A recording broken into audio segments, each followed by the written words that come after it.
Kerry Morgan, when she first got on the stand, talking about how she didn't even want to be here, but she's been subpoenaed, so she has to testify. But she's glad to be away from these people and their problems. Y'all, this case just flipped on its head. We already knew Dee was in a serious battle for his freedom. But now, Cassie's own best friend might have just shattered her entire testimony. The same woman who used to be her ride or die got up on that witness stand and cracked Cassie's story wide open. And when she did, the whole courtroom froze. Now, I'm not saying Cassie's lying, but if you thought her story was airtight, you might want to lean in, because Kerry Morgan, her ex-best friend, just had everybody wondering, was Cassie actually a victim all along? Or was she helping Diddy bury some of his darkest secrets? Let me lay it out for you. We're deep into week 2 of Diddy's federal trafficking trial, and the witness who just sent shockwaves through the courtroom? Kerry Morgan. She used to be Cassie Ventura's best friend. She walked in calm, but the second she spoke, jaws dropped. She testified that she personally witnessed Diddy assault Cassie twice. One time, she said Cassie had visible injuries. The other, she looked completely wrecked, like she wasn't even herself. That alone could have strengthened Cassie's case, right? But wait, it gets messy. Morgan also said she cut ties with Cassie back in 2018. Why? Because allegedly, Cassie didn't have her back when she got assaulted by Diddy. Yeah, according to Morgan, Diddy attacked her at Cassie's place. She said he choked her and threw a wooden hanger at her head, hard enough to leave her with a concussion. Kerry Morgan, the former friend of Cassie Ventura, who said that once Sean Diddy Combs assaulted her, their friendship stopped. So what did she say about that particular assault? She said that she was at her house, that Combs had come over demanding that she tell him who Cassie was cheating on him with. And Cassie's response? According to Morgan, Cassie said she was milking it and blowing it way out of proportion. And just like that, the friendship was over. Y'all, that right there set off major alarm bells. Like, why would Cassie downplay her best friend's assault, especially when she was supposedly trying to break free from Diddy herself? But here's where the real twist hits.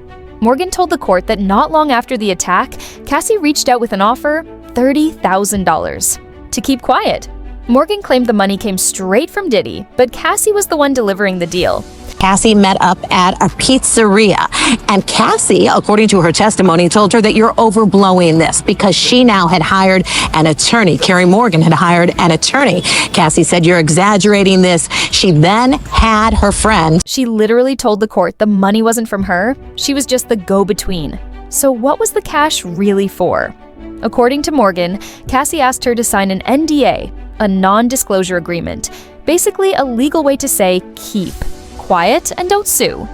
Let that sink in. If Morgan's telling the truth, that means Cassie acted as the middlewoman for Diddy and helped silence a woman who was allegedly assaulted right in her own apartment. And when they met at a pizza spot to talk it out, Cassie supposedly accused her of milking the situation again. After that, they never spoke. And that's not just drama. That's a major crack in Cassie's whole victim narrative. Diddy's legal team, especially his attorney Mark Agnifilo, ran with it. He grilled Morgan about the fallout, saying, "And you two still never became friends again?" Morgan answered, "I'm sure she doesn't have the same phone number." Then Agnifilo pulled out a text Morgan once sent Diddy, a quote about self-love, and used it to spin the idea that maybe Diddy wasn't a cold-blooded abuser, just a jealous, insecure guy. But the prosecutors weren't buying it.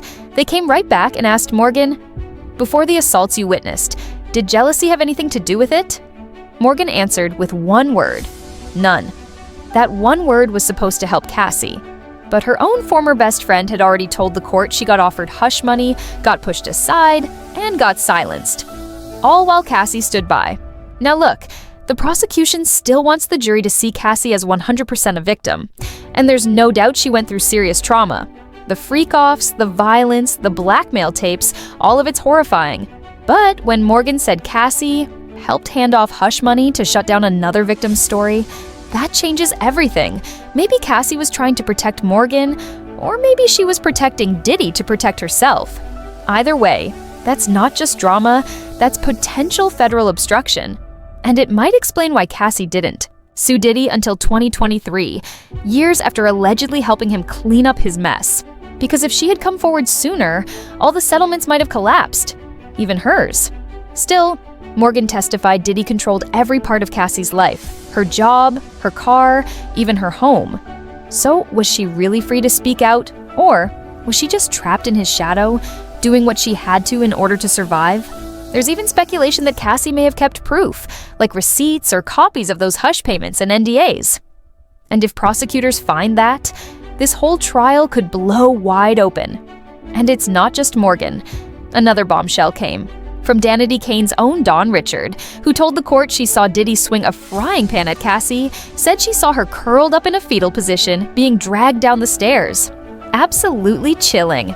Claims that Combs once attempted to hit Ventura over the head with a frying pan. She also talked about how she saw Combs punch Ventura in the stomach at a dinner that they were attending. But under cross-examination, she admitted that her story had changed over time. Defense attorneys argued she could be exaggerating, especially since she was also suing Diddy for sexual misconduct. And Combs' defense attorney, who cross-examined Dawn Richard, said, "You've met with government prosecutors 8 times over the last year and a half. And over the course of those 8 meetings, you've changed your story at least 4 times when it comes to multiple incidents." And Richard acknowledged that her story has changed. And she said that it's really just about her memory, that she tried to block all of these things out, and that she's been trying to remember in all of these meetings with prosecutors has helped her, but it was not good for her that her story has changed. Now, let's talk about Kerry Morgan. She's not suing anyone. She already received her settlement, and at this point, she's got nothing to gain from lying. Which raises a serious question. If Morgan's story is true and Cassie really helped keep her quiet, what else could Cassie be hiding? So let's circle back to Cassie. When she got on that witness stand, she held nothing back. For nearly 12 years, she walked the jury through a timeline so disturbing, it sounded like a horror movie, filled with violence, control, addiction, threats, and sexual degradation. And according to Cassie, Diddy was behind all of it. She claimed he didn't just control her music career, he controlled her entire life. He allegedly forced her into freak-offs involving drugs and male escorts, and would secretly record everything without her permission. Those tapes? He allegedly kept them to blackmail her. "I feared for my career, I feared for my family," she told the jury. She said Diddy warned her that those videos could destroy her and make her look like a disgrace. Prosecutors even had 7 still frames from those tapes, but they never showed the actual footage. Why? No one knows for sure.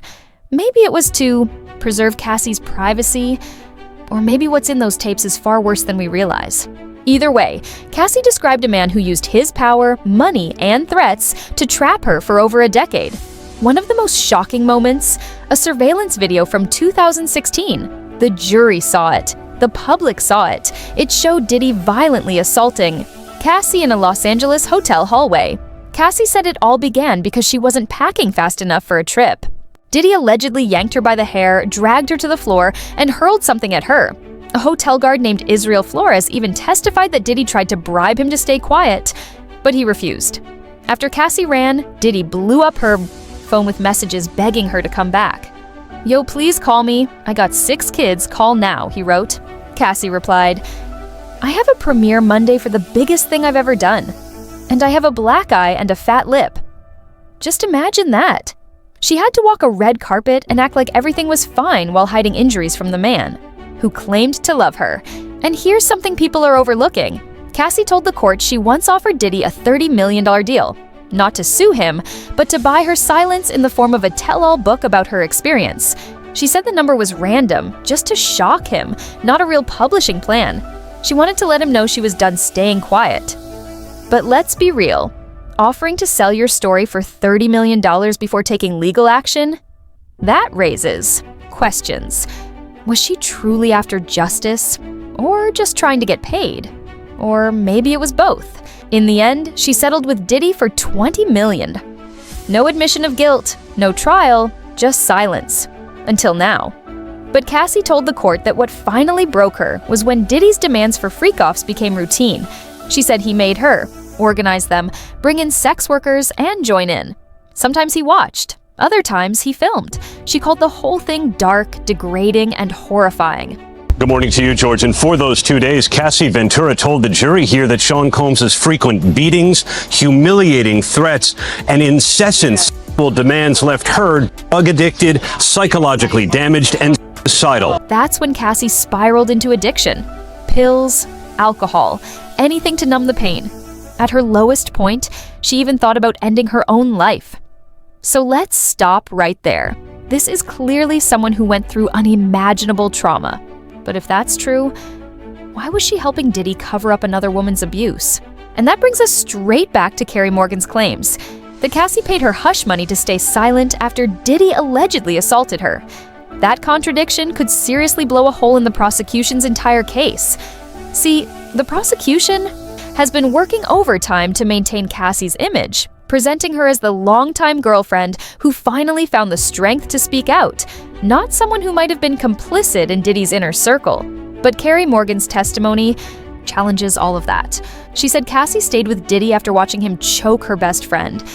And worse, she said Cassie acted like she was the one betrayed, not Morgan. And if that wasn't shocking enough, Morgan said the hush money came with a message. Sign the NDA, move on, no lawsuit, no story. That doesn't sound like someone trying to protect other victims. That sounds like someone protecting Diddy, or maybe protecting herself from being exposed as a witness to something way darker. Now, let's speculate for a second. If Cassie was under Diddy's total control, maybe she acted out of fear. Maybe Diddy ordered her to pay off Morgan. Maybe Cassie believed she was protecting her friend by distancing her. Or maybe Diddy made her monitor anyone who could potentially blow things open. What if Cassie wasn't just scared? What if she was invested in maintaining the image? Remember, Diddy funded her career, bought her luxury, shaped her public persona. He wasn't just her boyfriend, he was the label, the manager, the landlord. She had everything to lose if things unraveled. So the real question becomes, was she just a victim or also a handler? Someone who helped Diddy cover up the chaos while trying to survive in it herself? Meanwhile, Diddy's attorney Mark Agnifilo keeps pushing the same argument: jealousy. He says Diddy's behavior wasn't about control, trafficking, or manipulation. It was about a man spiraling over betrayal, drugs, and insecurity. He frames it as a toxic relationship, not a criminal enterprise. He tried the same tactic with Kerry Morgan, that Diddy wasn't some master manipulator, just a jealous boyfriend. But here's the thing, even if jealousy triggered the violence, it doesn't erase the bigger picture. It doesn't erase coercion, trafficking, or blackmail. It just adds motive. And now, with Cassie's story clashing with Morgan's, the jury could go one of two ways. Either they see Diddy as the head of an organized ring of abuse, or they see this as a messy celebrity breakup being blown way out of proportion. That doubt alone could help Diddy walk. And that's a scary thought. Cassie is currently 8 months pregnant, sitting in court beside her husband, Alex Fine, reliving the darkest years of her life. And the courtroom is split. Some spectators are visibly emotional. Others are giving her side-eye, especially after the NDA revelation and that $30 million book offer. Because this trial, it's not just about Diddy anymore. It's about how silence, power, and complicity operate in the entertainment industry. It's about how far people are pushed before they break, and how many people might fall when they finally speak up. And now that Cassie's own best friend has brought her contradictions to the surface, the biggest question is, was Cassie shielding Diddy, shielding herself, or trying to protect her friend from something even worse? Drop your thoughts in the comments. Smash that like button if you're following the case closely, and hit subscribe, because what's coming next might just change everything.